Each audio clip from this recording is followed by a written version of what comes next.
Pemirsa, penyelidikan kasus fitnah dan pencemaran nama baik yang dilaporkan mantan Presiden Jokowi terkait dengan tudingan kepemilikan ijazah palsu pekan ini terus bergulir. Di antaranya dengan pemanggilan kader PSI Dian Sandi Utama untuk dimintai keterangan.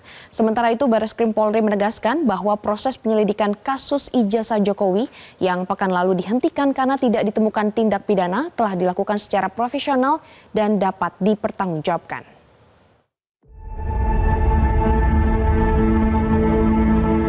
Kader Partai Solidaritas Indonesia, Dian Sandi Utama, Rabu lalu kembali diminta keterangan dalam kasus fitnah dan pencemaran nama baik yang dilaporkan mantan Presiden Jokowi. Dian Sandi mengaku memenuhi undangan penyelidik Polda Metro Jaya, sekaligus memberikan bukti tambahan. Tanpa didampingi kuasa hukum, kader PSI, Dian Sandi Utama kembali diminta keterangan Subdit Keamanan Negara Polda Metro Jaya. Selain melengkapi berkas perkara pemeriksaan, kedatangan penggugah ijazah mantan Presiden Jokowi di media sosial ini juga untuk memberikan barang bukti tambahan. Adapun barang bukti yang diserahkan meliputi 2 flash disk berisikan file video dan foto cuplikan pembahasan ijazah palsu Jokowi yang diberikan kepada penyelidik Polda Metro Jaya.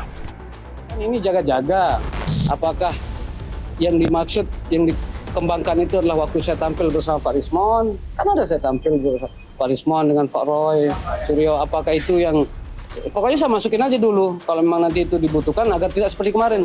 Karena barang bukti di sini kan nggak boleh dikirim-kirim, dia kan harus dalam berbentuk flash disk baru dan ada bukti penyerahannya, surat tanda terimanya.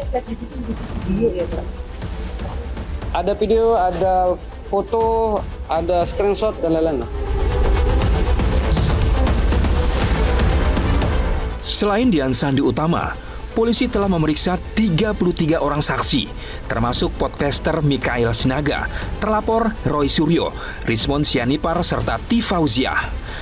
Meski telah memeriksa puluhan saksi, hingga saat ini belum ada penetapan tersangka dalam kasus yang dilaporkan mantan Presiden Jokowi ini. Sementara itu, Barreskrim Polri memastikan proses penyelidikan kasus ijazah Jokowi dilakukan secara profesional dan dapat dipertanggungjawabkan.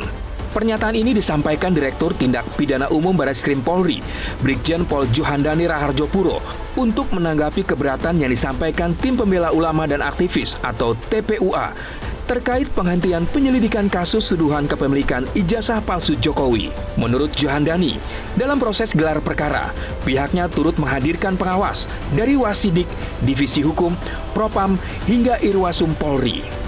Barreskrim memastikan ijazah asli milik Jokowi sudah dikembalikan kepada pemiliknya dan akan ditunjukkan langsung jika diperlukan dalam proses persidangan. Dirtipidum juga menegaskan proses penyelidikan dilakukan secara profesional dan dapat dipertanggungjawabkan. Sementara itu, Presiden ke-7 Republik Indonesia, Joko Widodo, menanggapi pernyataan Roy Suryo yang akan melaporkan penyidik Barreskrim Polri karena dianggap tidak transparan dalam menangani aduan soal dugaan ijazah palsu miliknya. Pak, kemarin setelah Barreskrim kemarin, Pak Roy Suryo mau melaporkan penyidik Pak karena tidak percaya sama ijazah. Ya, UGM nggak dipercaya, Barreskrim nggak dipercaya, KPU nggak dipercaya, terus yang mau dipercaya siapa? Jelajahi cara baru mendapatkan informasi. Download Metro TV Extend sekarang.